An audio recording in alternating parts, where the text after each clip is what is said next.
எடுத்து இதில் போட்டு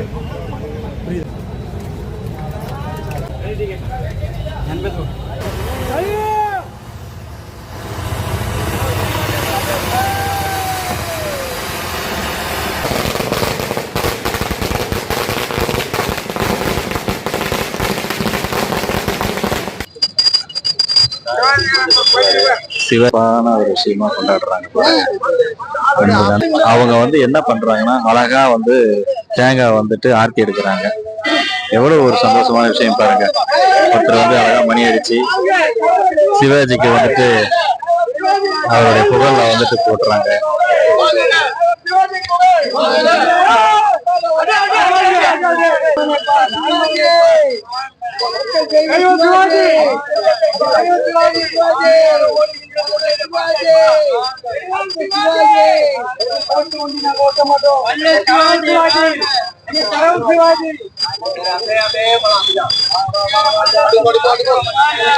இவங்க எல்லாருமே சிவாஜி ரசிகர்கள் தான்.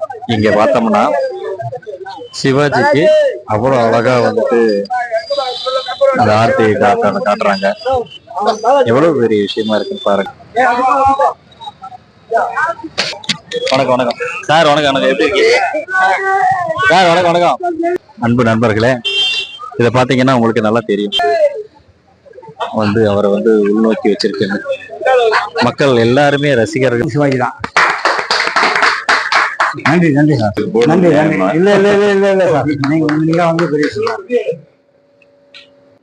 சிவாஜி கணேசன் என்ற மாபெரும் மகா கலைஞனுக்கு, யுக கலைஞனுக்கு மரியாதை கொடுக்கும் விதமாக ராமச்சந்திராமணி திரைப்படத்தை நாங்கள் மறுபடியும் எடுத்திருக்கிறோம்.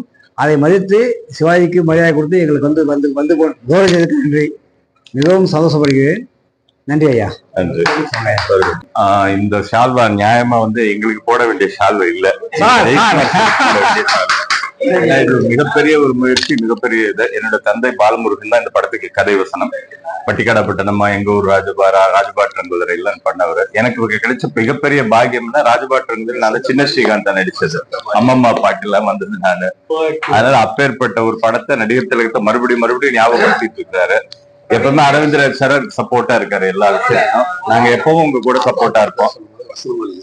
அப்பா வந்து வசந்த மாளிகையா இருக்கட்டும், இதே ராமநாதன் ராமரெட்டியா இருக்கட்டும், இதுலதான் நிறைய இருக்கு. நான் நிறைய யூடியூப் சேனல்ல எங்க போனாலும் சிவாஜி ஐயாவை பத்தி தான் பேசிட்டு இருக்கேன். அதுக்கு நிகர் இனி ஒருத்தன் பிறக்கவே முடியாது. அப்பேற்பட்ட மகா கலைஞன் அவரு.